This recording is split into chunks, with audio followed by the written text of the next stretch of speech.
ಇದು ಕೆಲಸ ಮತ್ತು ಸಮಯ ಟಾಪಿಕ್ ಮೇಲೆ ಈ ಕ್ವಶನ್ ಇದೆ. ಕ್ವಶನ್ ಏನಿದೆ ಅಂದರೆ ಎ ಮತ್ತು ಬಿ ಒಂದು ಕೆಲಸನ ಮಾಡಿ ಮುಗಿಸಲು 12 ದಿನ ತಗೋತಾ ಇದ್ದಾರೆ. ಬಿ ಮತ್ತು ಸಿ ಅದೇ ಕೆಲಸನ ಮಾಡೋದಕ್ಕೆ 15 ದಿನ ತಗೋತಾ ಇದ್ದಾರೆ.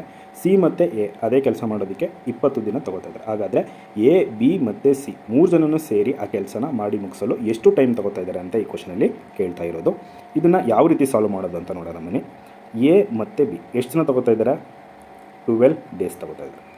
ಬಿ ಮತ್ತು ಸಿ ಎಷ್ಟು ದಿನ ತಗೋತಾ ಇದ್ದಾರೆ? 15 ಡೇಸ್ ತಗೋತಾ ಇದ್ದಾರೆ.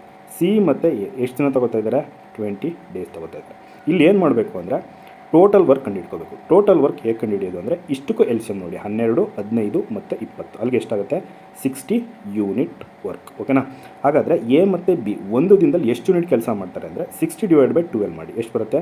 5 ಯೂನಿಟ್ ಪರ್ ಡೇ ಬರುತ್ತೆ. ನೆಕ್ಸ್ಟು ಬಿ ಮತ್ತು ಸಿ 60/15 ಮಾಡಿದಾಗ 4 ಯೂನಿಟ್ ಪರ್ ಡೇ ಆಗುತ್ತೆ.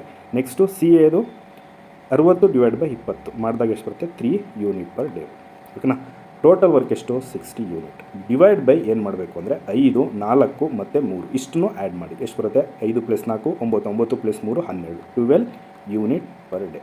ಯೂನಿಟ್ ಕ್ಯಾನ್ಸಲ್ ಆಯಿತು. 12 1s 12 5s ಅಲ್ಲಿಗೆ ಎಷ್ಟಾಯಿತು? 5 ಡೇಸ್ ಆಯಿತು. ಬಟ್ ಇದು ಆನ್ಸರ್ ಅಲ್ಲ. ಏನಕ್ಕೆ ಅಂತ ಅಂದರೆ ಇಲ್ಲಿ ಎ 2 ಕೆಪಾಸಿಟಿ ಇದೆ, ಬಿ 2 ಕೆಪಾಸಿಟಿ ಇದೆ, ಸಿ 2 ಕೆಪಾಸಿಟಿ ಇದೆ. ಓಕೆನಾ?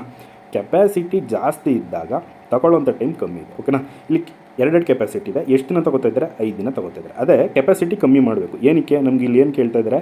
ಎ ಬಿ ಮತ್ತು ಸಿ ಸಿಂಗಲ್ ಕೆಪಾಸಿಟಿ ಕೇಳ್ತಾ ಇದ್ದಾರೆ. ಹಾಗಾದರೆ ಕೆಪಾಸಿಟಿ ಕಮ್ಮಿ ಆದಾಗ ತಗೊಳ್ಳೋಂಥ ಟೈಮ್ ಏನಾಗುತ್ತೆ? ಜಾಸ್ತಿ ಆಗುತ್ತೆ. ಓಕೆನಾ? ಹಾಗಾಗಿ ಎ ಕೆಪಾಸಿಟಿ 2 ಇದೆ ಅಲ್ವಾ, ಬಿ ಕೆಪಾಸಿಟಿ 2 ಇದೆ, ಸಿ ಕೆಪಾಸಿಟಿ 2 ಇದೆ. ಜಸ್ಟ್ ಏನು ಮಾಡಬೇಕು ಅಂದರೆ 5 ಡೇಸ್ ಇಂಟು 2 ಮಾಡಿ ಅಷ್ಟೇ. ನಮಗೆ ಫೈನಲ್ ಆಗಿ ಆನ್ಸರ್ ಬರುತ್ತೆ. 5 2s ಎಷ್ಟಾಗುತ್ತೆ?